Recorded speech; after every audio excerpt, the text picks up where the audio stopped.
Hi and welcome back to Art Laughs. I'm Verity Babs and today I spoke to Shirley Halse.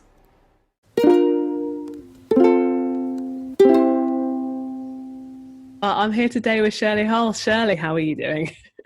I am well. It's actually been sunny for the first time in a long time, it feels like, and it's good for the winter blues, I think.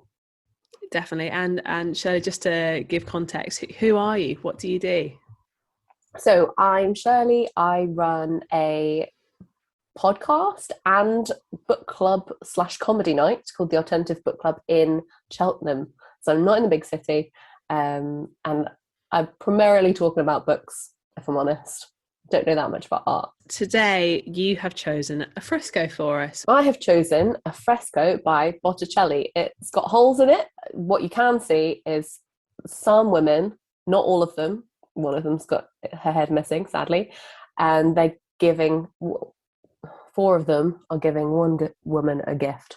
And this is the first incomplete work we've had on Art Laughs. We normally go for a full thing or not at all.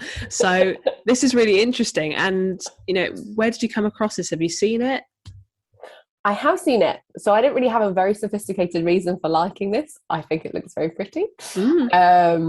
But it's in the Louvre, and I could probably take you there if I was walking with you. I couldn't tell you actually where it is in a useful way for you to find it on your own. But I very briefly lived in Paris, which sounds very cool, but I was extremely sad and lonely, so it wasn't a good time of my life.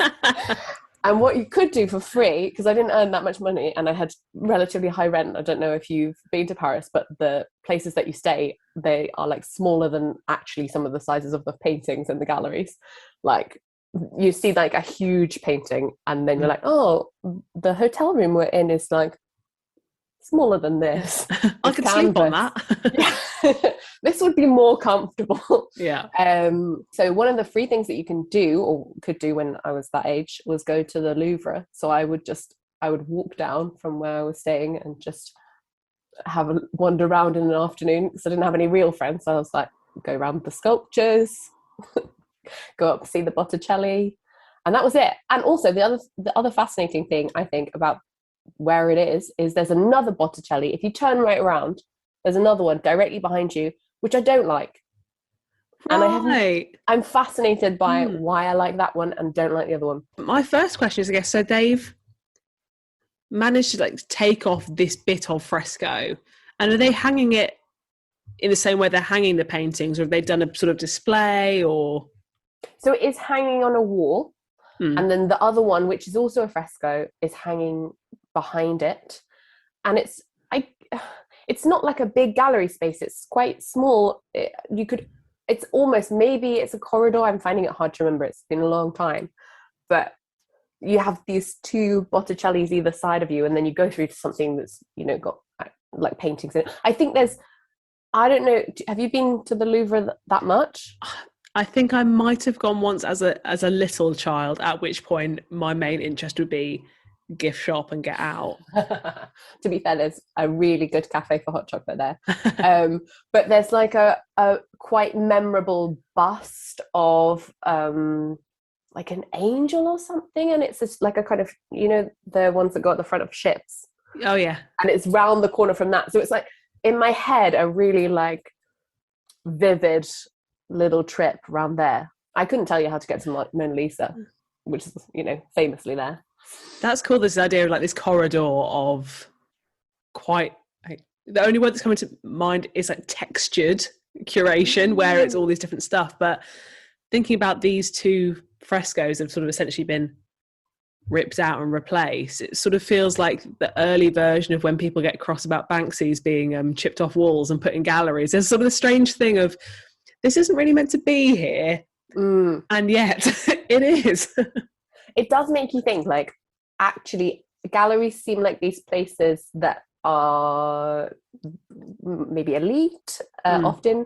And certainly for me, I like walk into some galleries and think, oh God, this is not my place. But certainly that area of the Louvre is just like stuff people have found, stuff people have chipped off walls, stuff people have found from a boat. Just like, look look, mum, dad, what we got from history. Yeah, I really enjoy it. It seems less formal, perhaps, and also she's got. I say she, the lady in the painting's got a big, got her face missing, so it's obviously not like complete. Yeah.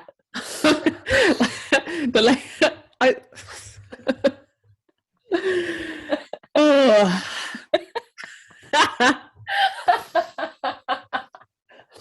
I mean, it's not that sort of gallery, but but it could be if it took the chance. I mean, yeah, it could be in a very curated in a very interesting way. Well, did you see that it was probably about 6 months ago now, but Pornhub worked with it, sort of unofficially paired up with 5 or 6 the big galleries. They paired it with the Louvre, and they paired it with Prado, and they paired it with the Met, and it was so good. I think they've taken it off now. All the museums have caused a fuss, but basically they did like a mini audio tour of the porny works in the gallery. Amazing. And a porn duo recreated some of these paintings. Now, some of them I thought were done very well and very tastefully. Some of them, so I will find it and I'll flash up on the screen, but there's this painting of a lady who sort of got her bottom out and she's sort of over a chaise long. And I thought, oh, well, how are they going to do that? And it turns out they just have a bloke walk in and then the porn proceeds. Oh, right. And you think you could, I don't know, that one felt, they could have put more effort into the planning of that one. But away from this lady's gash, it was really interesting what you were mentioning about this area of the museum feeling more accessible, because maybe there is something about going into a gallery, especially a white cube gallery where everything is pristine and the artworks that maybe people find it hard to understand are in these frames and it's very formal, and maybe there's something less formal about here's just some stuff we've pillaged. Yeah, I mean, it does have also that unfortunate background, although I guess it would have originally been in Italy, I guess. So it hasn't been presumably ripped from somewhere that probably wanted it. Someone probably wants it back, but at this point you've got to assume that with most things in all museums. Yeah, it's the uncomfortable truth, isn't it? I agree with you. I think that we put things behind a frame and also load up a massive buildings with them. And I don't know what your experience was as a kid in a museum or a gallery, but my parents, or my dad especially, would see it as a free, but B, we had to take, it was like, the breakfast in the hotel, you have to eat as much as possible and not eat for the rest of the day. And the same for the museum, you have to see everything. And I don't know about you, but I saturate very quickly with that kind of thing. Yes, same. I mean, I'll go to galleries with friends who are completely shocked that I will walk straight past a Picasso. But if at that point I've already seen 10 things, I really am done. Yeah, it's just impossible. I think it took me until I was 18 before I realized, when I went to a gallery with friends, that you could go to the cafe in the middle, just have a break. That was a revelation to me. And also it's nice. You can look at more stuff after that and not feel like you loathe it. Feels like a very similar experience with IKEA. Where you're like, is it restaurant at the beginning and we'll be in a good mood, or is it at the end as a reward, but by the time you'll have bought, you'll have put back all the things you do need and you'll be buying candles to try and get you through the experience. I know obviously your fundamental interest is in books and literature, but you do a lot of sets and work on art, and where do you think that's come from? You mentioned about going to galleries as a child. Is that something, a kind of interest that you've kept up? Has that always been there? Do you know what? I think it's also come from books, because I think books have this status of inaccessibility, and I don't know, they're definitely used as a status symbol, and people don't necessarily read them or understand them and that kind of thing. And actually looking at books and taking what is silly or what is kind of pretentious maybe about them, rather than they're reverenced or just put on a pedestal, Jane Austen it's like such good chick lit, and people, I don't know, but I think art is kind of similar, right? And so I walk into a gallery and feel like, oh God, what do I do? And I'm really interested in that feeling of discomfort. And so I thought a couple of years ago that I'd start trying to learn, and I was like, maybe it's something that you can learn, maybe. And I think the more you take different ideas, then the more you maybe just become more comfortable about your own reaction, and just kind of sitting or not sitting. I don't know, sometimes people want to sit for hours and appreciate something. That's fine. Sometimes people want to take a picture on their phone, and people are so snobby about that, but it shows how, I think, how much we desire to like have art for ourselves. We want this, it's kind of, we want to keep it, and I'd rather people weren't snobby about that. So I guess it's coming from that. I've started reading, it's very long, The History of Art, no, The Story of Art by E. Gombrich. Yeah, one of the... Big guy. Yeah. Main man. And I've got, for some reason, a pocketbook edition, which doesn't make it look any more comparable. A thick pocket, that big. It's like, it's chunky, and then you've got to, because I guess if you are not a cheapskate like me, you get one where the pictures are right next to the writing, but they've obviously, I don't know, for paper or something, they've got like the thinnest paper you can imagine. So I can't read it now that I've got a baby, because the baby's like, I'll have that. No.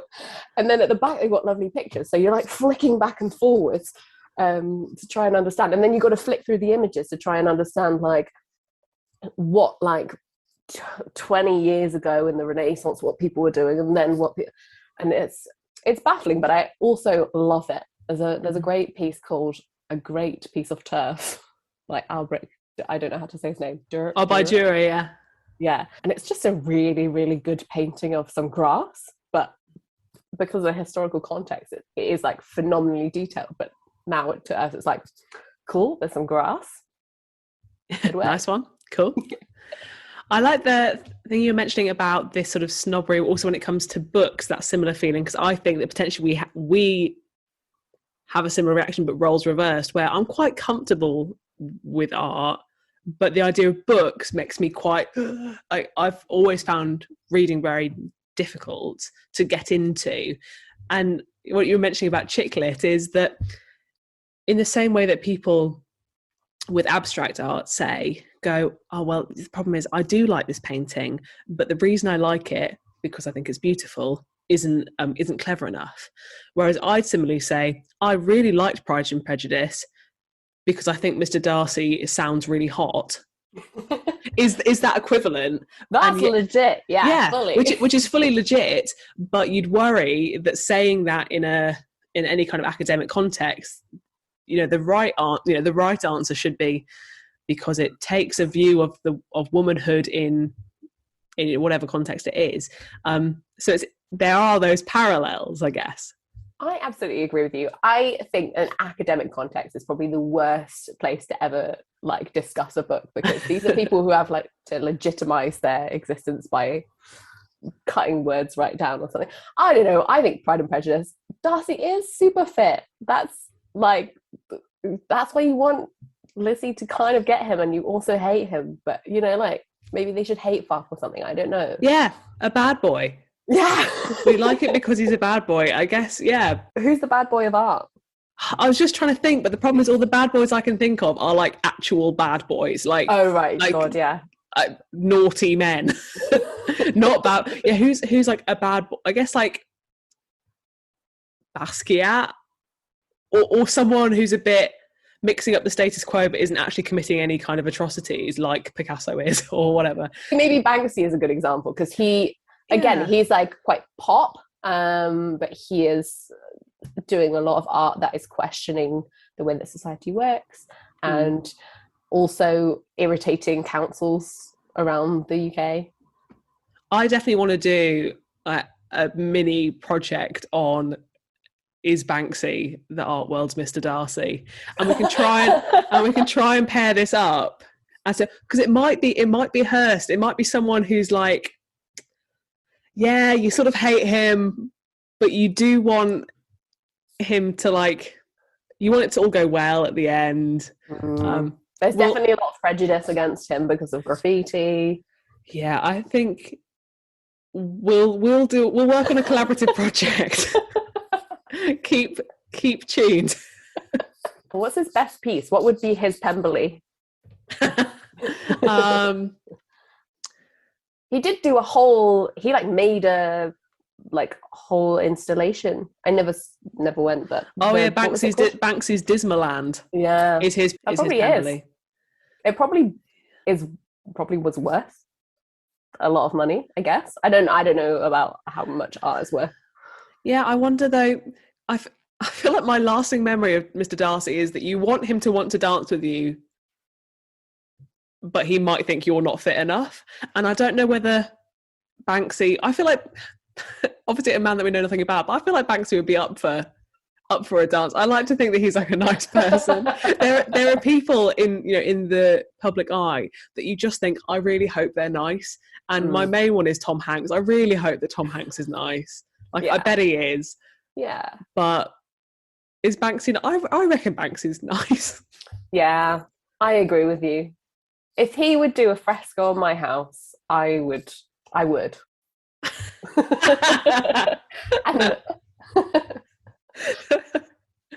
don't want to go back to the damaged painting. Yeah, I didn't tell you when you signed up to have this chat with me today that it's actually a smutty art podcast. Well, Shirley, thank you so much for joining me today. I'm not sure whether this is what you were expecting. No, thank you for having me. I feel less intimidated by art. Good. Well, that is what I aim to please. Is there anywhere that's good for us to follow you, keep up with what you're doing, and with the book club? Yeah, you can follow me at Shirley Halse on wherever. And book club is Alt Book Club. If you search Alt Book Club, you'll probably find it. It's slightly different because sometimes people have taken the name, but it's Alt Book Club. Thanks so much for watching. You can follow Shirley in the ways written below. As per usual, you can follow me at VerityBabsArt on Instagram. It would be great if you could give this video a like and give the channel a subscribe, and I will see you next time.